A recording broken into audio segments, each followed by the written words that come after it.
ಇವತ್ತಿನ ಸಂಚಿಕೆಗೆ ನಿಮ್ಮೆಲ್ಲರಿಗೂ ಕೂಡ ಸ್ವಾಗತ ವೀಕ್ಷಕರೇ. ಇದು ಬಂದು ಮುಡುಕುತೊರೆ ಹೋಗುವಂತಹ ದಾರಿ. ಆ ಒಂದು ಸರ್ಕಲ್ ಏನಿದೆ ಆ ಪಾಯಿಂಟಲ್ಲಿದ್ದೀನಿ. ಸೊ ಹೀಗೆ ನೀವು ಅಲ್ಲಿಂದ ಮುಂದೆ ಹೋದರೆ ನಿಮಗೆ ಹಾಲರ್ಸಿ ಕಟ್ಟೆ ಅನ್ನೋದು ಸಿಗುತ್ತೆ. ಸೊ ಈ ಪಾಯಿಂಟಲ್ಲಿ ಬಂದರೆ ನಿಮಗೆ ಇಲ್ಲಿ ನೋಡ್ಬೋದು, ಇಲ್ಲಿ ಬಂದು ಶಕ್ತಿ ದೇವತೆ ಬೆಟ್ಟಳ್ಳಿ ಮಾರಮ್ಮನ ಸನ್ನಿಧಾನ ಇದೆ ಸ್ನೇಹಿತರೆ. ಈ ಒಂದು ಸಂಚಿಕೆಯಲ್ಲಿ ಈ ಒಂದು ಕ್ಷೇತ್ರ ಪರಿಚಯವನ್ನು ಮಾಡ್ಕೊಳ್ಳೋಣ. ಹಾಗೆ ಈ ಒಂದು ಶಕ್ತಿ ದೇವತೆ ಬೆಟ್ಟಳ್ಳಿ ಮಾರಮ್ಮನ ಸನ್ನಿಧಾನಕ್ಕೆ ಇವತ್ತು ಬಂದಿದ್ದೀನಿ ಸ್ನೇಹಿತರೆ. ನಾನು ಹಿಂದೆ ನೋಡ್ಬೋದು, ಇದೇ ದಾರಿಯಲ್ಲಿ ನೀವು ಹೀಗೆ ಹಿಂದೆ ಹೋಯ್ತು ಅಂದರೆ ಇಲ್ಲೇ ಮುಂದ್ಗಡೆನೇ ನಿಮಗೆ ಮುಡುಕುತೊರೆ ದೇವಸ್ಥಾನ ಸಿಗುತ್ತೆ. ಹಾಗೆ ಹೀಗೆ ಬಂದರೆ ನಾವು ಬೆಟ್ಟಳ್ಳಿ ಮಾರಮ್ಮನ ದೇವಸ್ಥಾನಕ್ಕೆ ಬರ್ಬೋದು. ಸೊ ಮಂಗಳವಾರ, ಶುಕ್ರವಾರ ಹಾಗೆ ಅಮಾವಾಸ್ಯೆ ಪೂಜೆಗಳಲ್ಲಿ ವಿಶೇಷವಾದಂತಹ ಪೂಜೆಗಳಿರ್ತವೆ. ಸೊ ಈ ಕ್ಷೇತ್ರ ಬಂದು ಬೆಟ್ಟಳ್ಳಿ ಮಾರಮ್ಮ ಅನ್ನುವಂತಹ ಒಂದು ಸ್ಥಳ ಸ್ನೇಹಿತರೆ. ಆ ಒಂದು ಪಾಯಿಂಟಲ್ಲಿದ್ದೀನಿ. ಎಲ್ಲ ಮಂಗಳವಾರ, ಶುಕ್ರವಾರ ಅಲ್ಲದೆ ಎಲ್ಲ ವಾರಗಳಲ್ಲಿಯೂ ಕೂಡ ಪೂಜೆ ಇರುತ್ತೆ ಅಂತ ಹೇಳಲಾಗುತ್ತೆ. ಹಾಗಾಗಿ ವಾರದಲ್ಲಿ ನೀವು ಯಾವ ದಿನ ಬಂದ್ರೂ ಓಕೆನೇ. ಆದರೆ ಅಮ್ಮನವ್ರಿಗೆ ವಿಶೇಷವಾಗಿ ಮಂಗಳವಾರ, ಶುಕ್ರವಾರ, ಅಮಾವಾಸ್ಯೆ ದಿನಗಳಲ್ಲಿ ಇಲ್ಲಿ ಭಾಳ ಪೂಜೆ ಆಗ್ತಾ ಇರ್ತದೆ. ಇನ್ನೊಬ್ಬ ಶಕ್ತಿ ದೇವತೆ ಮಾರಮ್ಮಳಾದಂತಹ ಬಿಸಿಲು ಮಾರಮ್ಮ, ಆ ಒಂದು ದೇವತೆಯು ಕೂಡ ಇಲ್ಲಿರುವಂಥದ್ದನ್ನು ನಾವು ಕಾಣ್ಬೋದು. ಅಲ್ಲೇ ಮುಂದೆ ಹೋಗೋಣ. ಸೊ ಇದು ಬಂದು ಮುಡುಕುತೊರೆ ಕ್ಷೇತ್ರ ಏನಿದೆ ಅದಕ್ಕೆ ತುಂಬ ಹತ್ತಿರ ಆಗಿದೆ. ನೀವೇನಾದರೂ ಬಂದರೆ ಮೆಟ್ಲಿಳಿದು ಕೆಳಗಡೆ ಹೀಗೆ ಬರ್ಬೋದು. ಬಂದರೆ ನಿಮಗೆ ನೋಡಿ ಇಲ್ಲಿ ಈ ಒಂದು ಬೆಟ್ಟಳ್ಳಿ ಮಾರಮ್ಮನ ಒಂದು ಸ್ಥಳವೂ ಕೂಡ ಸಿಗುತ್ತೆ. ಇದು ಕೂಡ ತುಂಬ ಜನ ಭೇಟಿ ಕೊಡುವಂತಹ ಸ್ಥಳ.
ಯಾವುದೇ ದೇವಸ್ಥಾನಕ್ಕೆ ಬಂದ್ರೂ ಕೂಡ ವಿಘ್ನ ವಿನಾಶಕ ವಿಘ್ನೇಶ್ವರನ ದರ್ಶನವನ್ನು ಮಾಡಬೇಕು. ತದನಂತರ ಮೂಲ ದೇವರನ್ನು ನಾವು ದರ್ಶನವನ್ನು ಮಾಡಬೇಕು ಸ್ನೇಹಿತರೆ. ಸುಬ್ರಹ್ಮಣ್ಯ ಸ್ವಾಮಿಯ ಒಂದು ಉಪಸ್ಥಿತಿಯು ಕೂಡ ಇದೆ. ಸೊ ಆಶೀರ್ವಾದವನ್ನು ಪಡೆಯಿರಿ ವೀಕ್ಷಕರೇ.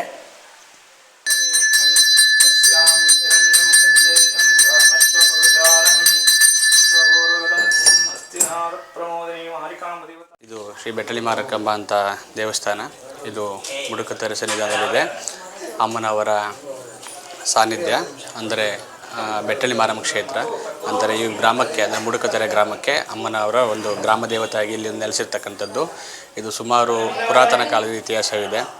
ಅಮ್ಮನವರಿಗೆ ಅಂದರೆ ಈ ಬ್ರಹ್ಮರಾಮ ಮತ್ತು ಮಲ್ಲಿಕಾರ್ಜುನ ಸ್ವಾಮಿಯ ಬ್ರಹ್ಮರಾಮ ಅಮ್ಮನವರ ತಂಗಿ ಅಂತೇಳಿ ಅಮ್ಮನವ್ರನ್ನ ಕರೀತಾರೆ. ಇಲ್ಲಿ ತುಂಬ ಜನ ಭಕ್ತಾದಿಗಳು ಬಂದು ಪೂಜೆ ಪುನಸ್ಕಾರ ಮಾಡಿಸ್ಕೊಂಡು ಹೋಗ್ತಕ್ಕಂಥದ್ದು ಈ ದೇವಸ್ಥಾನದ ಪ್ರತೀತಿ ಇದೆ. ವರ್ಷ ಮಾರಿ ಹಬ್ಬ ಇಲ್ಲಿ ಒಂದು ಸನ್ನಿಧಾನದಲ್ಲಿ ನಡೀತದೆ. ಬೆಟ್ಟಳ್ಳಿ ಮಾರಮ್ಮನ ದೇವಸ್ಥಾನ 1977ರಲ್ಲಿ ನೀವು ಇಲ್ಲಿ ಕಾಣ್ಬೋದು ಈ ಒಂದು ವ್ಯವಸ್ಥೆಯಲ್ಲಿತ್ತು.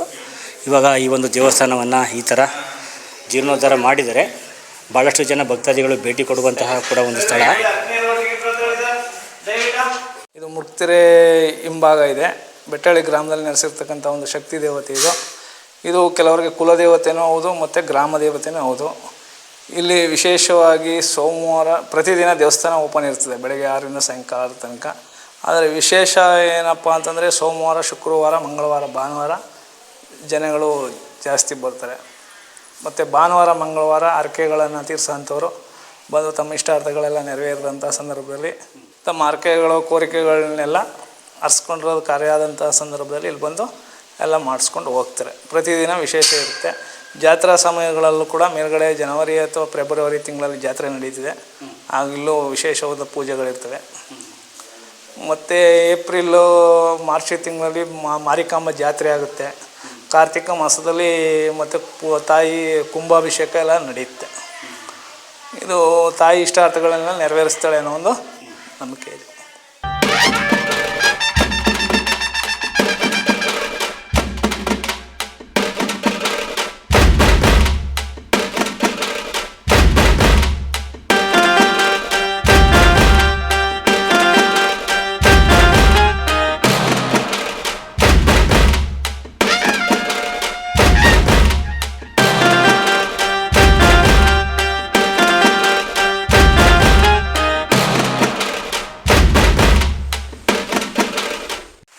ಈ ಒಂದು ದೇವಸ್ಥಾನದಲ್ಲಿ ಇಲ್ಲಿರುವಂತಹ ಬೇವಿನ ಮರಕ್ಕೂ ಕೂಡ ಈ ತಾಯಿಯಷ್ಟೇ ತುಂಬ ಪಾವಿತ್ರ್ಯತೆಯ ಒಂದು ಮನೋಭಾವನೆ ಇದೆ. ಇಲ್ಲಿ ಬಂದಂತಹ ಭಕ್ತರು ಕೂಡ ಈ ಒಂದು ಬೇವಿನ ಮರ ಏನಿದೆ ಇದು ಸಾಕ್ಷಾತ್ ಬೆಟ್ಟಳ್ಳಿ ಮಾರಮ್ಮನ ಒಂದು ರೂಪ ಅಂತೇಳಿ ಆ ತಾಯಿ ಈ ಒಂದು ಬೇವಿನ ಮರದ ಈ ಒಂದು ಭಾಗದಲ್ಲಿ ನೆಲೆಸಿರುತ್ತಾರೆ ಅಂತ ಹೇಳಿ ನಂಬಿಕೆ ಇದೆ ಸ್ನೇಹಿತರೆ. ಸೊ ದೇವಸ್ಥಾನದ ಈ ಒಂದು ಅಗ್ನಿಮೂಲೆ ಏನಿದೆ ಆ ಒಂದು ಭಾಗದಲ್ಲಿ ಈ ಒಂದು ಮರವನ್ನು ಕಾಣ್ಬೋದು. ಬೆಟ್ಟಳ್ಳಿ ಮಾರಮ್ಮ ಹಿಂದೆ ನೆಲೆಸಿದಂತಹ ಸ್ಥಳ ಇದೆ ಅಂತ ಹೇಳ್ತಾ ಇದ್ದಾರೆ ಅರ್ಚಕರು. ಹಾಗೆ ಈ ಒಂದು ಏನು ನೋಡ್ತಾ ಇದ್ದೀರ ಮರ, ಈ ಥರದ ಮರ ಸುತ್ತಮುತ್ತಲೂ ಎಲ್ಲೂ ಕೂಡ ಇಲ್ಲ ಅಂತ ಹೇಳ್ತಾರೆ. ಹಾಗೆ ನೀವಿಲ್ಲಿ ಕಾಣ್ಬೋದು ಈ ಒಂದು ಪುರಾತನವಾದಂತಹ ಬೇವಿನ ಮರ ಹಿಂದೆ ಸಿಹಿ ಹಾಲನ್ನು ನೀಡ್ತಾ ಇತ್ತು ಅಂತ ಹೇಳಿ ಅರ್ಚಕರು ನಮ್ಮ ಜೊತೆ ಹಂಚ್ಕೊಂಡ್ರು. ನೋಡಿ ಆ ಥರದ ಒಂದು ದೈವಿಕ ಅಂಶ ಇರುವಂತಹ ಒಂದು ಬೇವಿನ ಮರವನ್ನು ಕಾಣ್ತಾ ಇದ್ದೀರಾ. ಇದನ್ನು ಬೆಟ್ಟಳ್ಳಿ ಮಾರಮ್ಮನ ಸ್ವರೂಪ ಅಂತ ಹೇಳಲಾಗುತ್ತೆ ಗೆಳೆಯರೆ. ನೀವು ಕೂಡ ಬೆಟ್ಟಳ್ಳಿಗೆ ಬಂದರೆ ಇದನ್ನು ಕಣ್ಣಿಂದ ನೋಡ್ಬೋದು.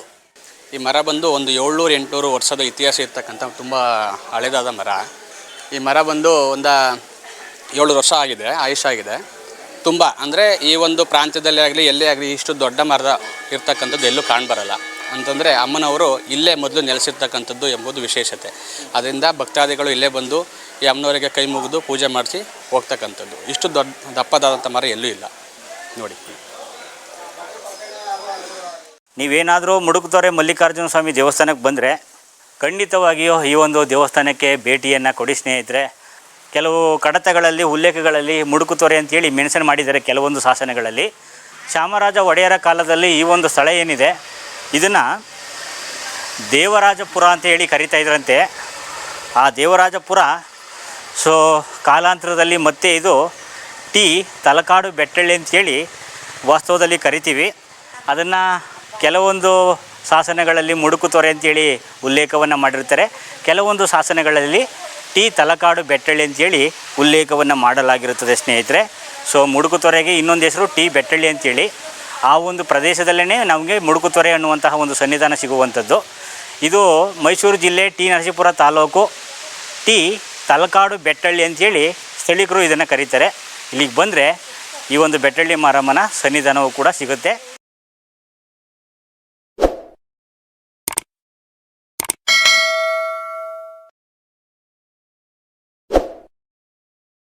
ಈ ಒಂದು ಬೆಟ್ಟಳ್ಳಿ ಮಾರಮ್ಮನ ದೇವಸ್ಥಾನದ ಮುಂಭಾಗದಲ್ಲಿ ಇನ್ನೊಂದು ಶಕ್ತಿ ದೇವತೆಯಾದಂತಹ ಬಿಸಿಲು ಮಾರಮ್ಮನನ್ನು ನೀವಿಲ್ಲಿ ನೋಡ್ತಾ ಇದ್ದೀರಾ. ಇಲ್ಲೇ ನೋಡ್ತಾ ಇದ್ದೀರಾ ಈ ತಾಯಿ ಬಿಸಿಲಿಗೆ ಒಣಗುವಂಥವಳು, ಮಳೆಗೆ ನೆನೆಯುವಂಥವಳು, ಹಾಗೆ ಮುಕ್ತ ಬಯಲಿನಲ್ಲಿ ಶಕ್ತಿ ದೇವತೆಯಾಗಿ ಈ ಒಂದು ಸ್ಥಳದಲ್ಲಿ ನೆಲೆಸಿರುವಂಥವಳು. ಇಲ್ಲಿ ಬಂದು ಈಕೆಯನ್ನು ಇಲ್ಲಿ ಬಿಸಿಲು ಮಾರಮ್ಮ ಅಂತ ಹೇಳ್ತಾರೆ. ಈ ಒಂದು ಬೇಸಿಗೆ ಕಾಲದಲ್ಲಿ ಬರುವಂತಹ ಆ ಒಂದು ಸಾಂಕ್ರಾಮಿಕ ರೋಗಗಳಿರ್ಬೋದು, ದಡಾರ ಇರ್ಬೋದು, ಅಮ್ಮ ಅನ್ನುವಂಥದ್ದು ಇರ್ಬೋದು, ಹೀಗೆ ಈ ಒಂದು ವಾತಾವರಣಕ್ಕೆ ಸಂಬಂಧಪಟ್ಟಂತಹ ಆ ಒಂದು ಸಾಂಕ್ರಾಮಿಕ ರೋಗಗಳನ್ನು ಮೊಟ್ಟ ಮೊದಲ ಬಾರಿಗೆ ಈ ಏನೇ ರೋಗ ಬಂದ್ರೂ ಕೂಡ ಈ ತಾಯಿಗೆ ಗೊತ್ತಾಗುತ್ತಂತೆ. ಸೊ ಯಾವಾಗಲೂ ಕೂಡ ಯಥೇಚ್ಛವಾಗಿ ಬಿಸಿಲು ಮಾರಮ್ಮ ಹೀಗೆ ಬಯಲು ಮುಕ್ತ ಪ್ರದೇಶದಲ್ಲಿ ಈ ಒಂದು ಕಲ್ಲಿನ ವಿಗ್ರಹದ ರೂಪದಲ್ಲಿ ಈಕೆ ಇರುವಂಥದ್ದನ್ನು ನಾವು ಕಾಣ್ತೀವಿ. ಕೆಲವು ಸ್ಥಳಗಳಲ್ಲಿ ಮಾತ್ರ ಈಕೆಗೆ ದೇವಸ್ಥಾನವನ್ನು ಕಟ್ಟಿ ನಿರ್ಮಾಣ ಮಾಡಿರ್ತಾರೆ.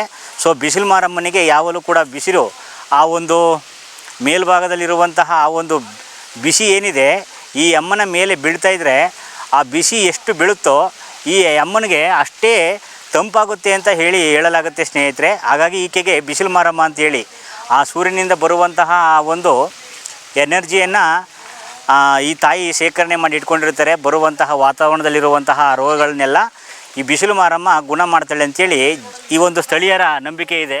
ಸೊ ಬಂದಂತಹ ಭಕ್ತಾದಿಗಳು ಈ ತಾಯಿಗೆ ಅಮ್ಮ ಏನಾದರೂ ಬಂದರೆ ಈ ಬಿಸಿಲು ಮಾರಮ್ಮನಿಗೆ ಬಂದು ಇಲ್ಲಿ ಮೊಸರು, ಎಣ್ಣೆ, ಈ ಎಳೆನೀರಿನ ಅಭಿಷೇಕ ಹೀಗೆಲ್ಲ ಮಾಡಿ ಇಲ್ಲಿ ಪೂಜೆ ಮಾಡೋದರಿಂದ ಬಂದಂತಹ ಅಮ್ಮ ನಿವಾರಣೆ ಆಗುತ್ತೆ ಅಂತೇಳಿ ನಂಬಲಾಗುತ್ತೆ. ಅದಕ್ಕೆ ಸಂಬಂಧಪಟ್ಟಂತಹ ಭಕ್ತರು ಇಲ್ಲಿ ಬಂದು ಈ ತಾಯಿಯಲ್ಲಿ ಈ ಒಂದು ಸೇವೆಯನ್ನು ಈ ಒಂದು ಸ್ಥಳದಲ್ಲಿ ಮಾಡ್ತಾರೆ ಅಂತ ಹೇಳ್ಬೋದು.